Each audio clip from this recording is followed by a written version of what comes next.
ముఖ్యంగా ఎన్టీఆర్ వచ్చిన తర్వాత దీన్ని ఆక్రమించుకోవాలని తెలంగాణను ఆక్రమించుకునే పద్ధతిలో వచ్చారు.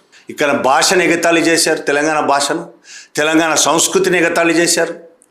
తెలంగాణ మీద ఆధిపత్యం చెలాయించడానికి తీవ్ర ప్రయత్నం చేశారు. తెలంగాణ వాళ్ళే తమ భాష సరైన భాష కాదేమో అనే ఇన్ఫీరియారిటీ కాంప్లెక్స్లోకి వెళ్ళిపోయే పరిస్థితి ఆంధ్ర ప్రాంతం వాళ్ళు సృష్టించారు, ఆంధ్ర పెత్తందారులు సృష్టించారు.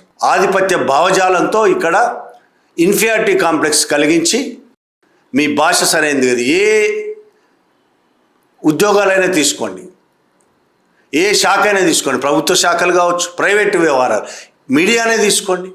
మీడియాలో ప్రధానంగా ఆంధ్ర ప్రాంతానికి చెందిన వాళ్ళే, మీడియా పెట్టింది వాళ్ళే, యజమానులు వాళ్ళే, ఎడిటర్ స్థాయి నుంచి కింది స్థాయి వరకు మొత్తం వాళ్ళు కబ్జా చేసి కూర్చున్నారు. తెలంగాణ వాళ్ళు రిపోర్టర్లుగా, కింది స్థాయి రిపోర్టర్లుగా పనిచేస్తూ వాళ్ళ చెప్పు చేతుల్లో పనిచేయాలి. రిపోర్టర్లు తాము రాసే భాష బర్రే అని రాస్తే ఎగతాళి చేసిన మీడియా పెద్దలు ఉన్నారు మన దగ్గర. తెలంగాణలో బర్రెను బర్రే అంటారు, మీరు గేదె అనొచ్చు, కానీ గేదె అని ఎందుకు రాయాలి, బర్రె అని ఎందుకు రాయకూడదని ప్రశ్నించే పరిస్థితి లేకుండా చేసిన వాళ్ళు. అసలు తెలంగాణ పదమే నిషేధించిన వాళ్ళు. అసెంబ్లీలో తెలంగాణ పదాన్ని నిషేధించిన వాడు చంద్రబాబు నాయుడు.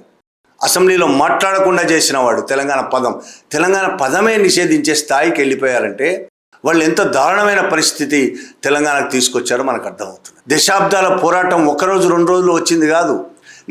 నలిగి దోపిడి గురయ్యి చివరికి పోరాటంలోకి దిగారు తెలంగాణ వాళ్ళు. అటువంటి పోరాటం చేసి సాధించుకున్న తెలంగాణను మళ్ళీ వాళ్లే ఆధిపత్యం చెలాయించాలని ప్రయత్నం చేస్తే తెలంగాణ ఊరుకుంటుందా?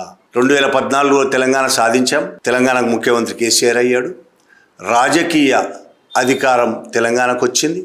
కానీ కేసీఆర్ కూడా ఆంధ్ర ఆధిపత్యవాదుల చేతులు కలిపాడు. ఇక్కడ కాంట్రాక్టులు వాళ్ళవే, కంపెనీలు వాళ్ళవే, దోపిడీ వాళ్ళదో చెట్టాపట్టాలు వేసుకొని తిరిగాడు కేసీఆర్. ఆ తర్వాత వచ్చిన రేవంత్ రెడ్డి అదే పని చేస్తున్నాడు. ఇక్కడ పరిపాలించిన వాళ్ళు, తెలంగాణ వచ్చిన తర్వాత పరిపాలించిన వాళ్ళు మళ్ళీ ఆంధ్ర వాళ్ళ చేతుల్లో మాటలు మస్తు మాట్లాడచ్చు. కేసీఆర్ చాలా పెద్ద మాటలు మాట్లాడతాడు. రకరకాల ఆంధ్ర వాళ్ళకు వ్యతిరేకంగా, ప్రజలకు వ్యతిరేకంగా కూడా మాట్లాడతాడు ఆయన. తెలంగాణలోని మేధావులు, ఉద్యమకారులు, ఆంధ్ర ప్రాంత ప్రజలకు వ్యతిరేకంగా మాట్లాడట్లేదు. ఆంధ్ర ప్రాంత ఆధిపత్యవాదులకు వ్యతిరేకంగా, ఆంధ్ర ప్రాంత దోపిడీదారులకు వ్యతిరేకంగానే మాట్లాడుతున్నారు, పోరాడారు. కానీ వీళ్ళు ఆంధ్ర ప్రాంత ఆధిపత్యవాదులతో చేతులు కలిపిన వాళ్ళు.